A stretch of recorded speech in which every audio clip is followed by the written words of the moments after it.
रोहन नाम का एक लड़का रहता था। रोहन अपने आलस्य और महत्वाकांक्षा की कमी के लिए जाना जाता था। उसे समय बर्बाद करने और महत्वपूर्ण कार्यों को टालने की आदत थी। अपने परिवार और दोस्तों से लगातार सलाह के बावजूद समय का मूल्य समझे रोहन इसके महत्व को नहीं समझता था। एक धूप वाले दिन श्री गुप्ता नाम का एक बुद्धिमान बूढ़ा व्यक्ति गांव में आया। वह अपनी बुद्धि और लोगों की समस्याओं को सुलझाने की क्षमता के लिए जाने जाते थे। यह बात तेजी से फैल गई और जल्द ही रोहन ने श्री गुप्ता के आगमन के बारे में सुना। जिज्ञासा चरम पर थी। उसने वृद्ध व्यक्ति से मार्गदर्शन लेने का फैसला किया। रोहन श्री गुप्ता के पास गया, जो एक बड़े बरगद के पेड़ के नीचे सम्मानपूर्वक झुककर बैठे थे। उसने पूछा, सर, मुझे बताया गया है कि आपके पास बहुत ज्ञान है।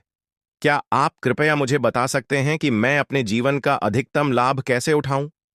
श्री गुप्ता मुस्कुराए और सिर हिलाया।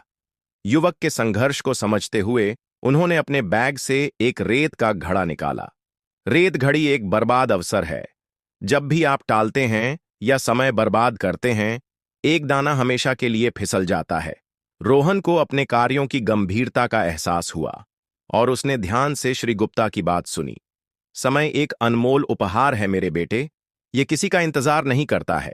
हर बीतता हुआ सेकंड एक सेकंड है जिसे आप वापस नहीं पा सकते हैं। यदि आप इसे बर्बाद करते रहेंगे तो आप एक दिन पछतावे से भरे हुए जागेंगे।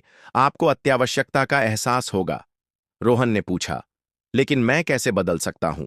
मैं समय को कैसे महत्व दे सकता हूं और इसका अधिकतम उपयोग कैसे कर सकता हूं? श्री गुप्ता गर्मजोशी से मुस्कुराए। यह छोटे कदमों से शुरू होता है। उन्होंने कहा, लक्ष्य निर्धारित करके शुरू करें और अपने कार्यों को प्राथमिकता दें। उन्हें प्रबंधनीय भागों में तोड़ दें और उन्हें एक एक करके पूरा करने पर ध्यान केंद्रित करें। अपने समय का प्रभावी ढंग से प्रबंधन करना सीखें। याद रखें, सफलता उन लोगों को मिलती है जो समय के मूल्य को समझते हैं। उसने अपने जुनून का पीछा किया और छिपी प्रतिभाओं की खोज की।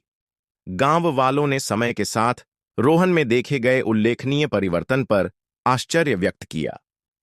रोहन ने महसूस किया कि समय की असली शक्ति केवल कार्यों को पूरा करने में नहीं, बल्कि रिश्तों को पोषित करने में निहित है। उसने अपने परिवार और दोस्तों के साथ गुणवत्तापूर्ण समय बिताया और उनके साथ साझा किए गए क्षणों की सराहना की। उसने समझा कि समय एक सीमित संसाधन है और प्रियजनों की संगति में बिताया गया प्रत्येक सेकंड एक खजाना है। साल बीत गए और रोहन बूढ़ा हो गया। उसके गांव ने उसकी उल्लेखनीय उपलब्धियों और समय के बुद्धिमानी भरे उपयोग के लिए उसे सम्मानित किया। उसने अपनी यात्रा युवा पीढ़ी के साथ साझा की और उन्हें हर गुजरते पल को संजोने और अपने जीवन का अधिकतम लाभ उठाने का आग्रह किया।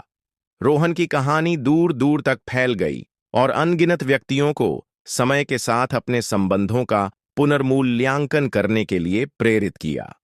लोगों ने समझना शुरू कर दिया कि समय केवल एक वस्तु नहीं है, बल्कि एक अनमोल उपहार है जिसे संजोने की जरूरत है